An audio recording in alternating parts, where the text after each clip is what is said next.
আমাদের food ডগের patient চলছে, তো মেশিনের ইন্টেন্সিটিটা আপনারা দেখতে পাচ্ছেন নিশ্চয়ই, আর পয়েন্টটা আমরা এভাবে বসিয়েছি।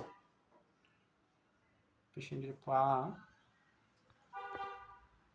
কীভাবে নড়ছে সেটা আপনারা ভিডিও থেকে বুঝতে পারছেন, একটু খেয়াল করলেই বুঝতে পারবেন।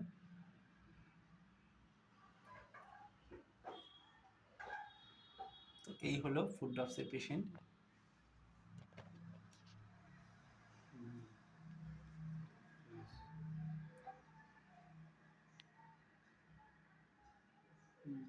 আমি হেডফোনটা খুলে রাখবো, তখন তোমার শুনতে পাবে।